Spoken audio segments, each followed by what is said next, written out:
expliquer notre Dieu, Jésus, aux musulmans. Je fais une dernière tentative. Car oui, Dieu est complexe. Il n'est pas de notre nature, il n'est pas de notre niveau, il n'a pas nos limites.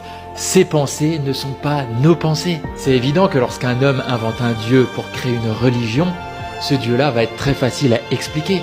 Ça donnera quelque chose du genre, je sais pas moi, Allah par exemple. Mais Dieu, lorsqu'il n'est pas inventé de l'homme, il n'est pas si simple. La première description de Dieu, c'est qu'il est esprit. Jean 4, verset 24.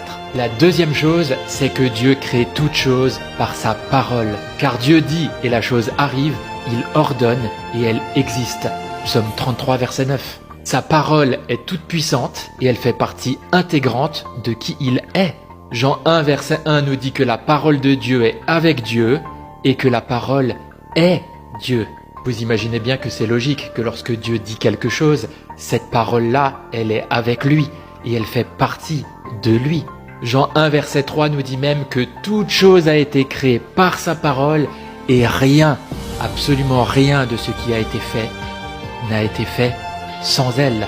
Autrement dit, c'est l'univers entier qui a été créé par sa parole. Mais si on va un peu plus loin, on découvre que les hommes n'écoutaient plus la parole de Dieu. Alors Dieu a décidé d'envoyer sa parole face à face. Comment a-t-il fait ça? Jean 1, verset 14. Et la parole a été faite chair, et elle a habité parmi nous, pleine de grâce et de vérité. Jésus-Christ est la parole de Dieu, qui, rappelons-le, la parole de Dieu est Dieu. Enfin, Jean 1, verset 18 nous dit que personne n'a jamais vu Dieu, mais que Jésus, qui vit au sein même du Père, est celui qui nous l'a révélé. C'est normal, puisque c'est la parole faite chair qui est venue parmi nous.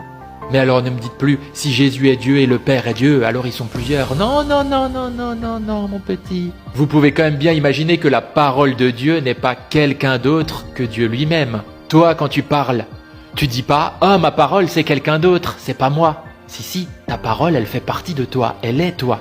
La Bible dit même que ta bouche exprime ce que ton cœur est plein, comme quoi ta parole représente absolument qui tu es. Jésus-Christ est Dieu. Soyez bénis.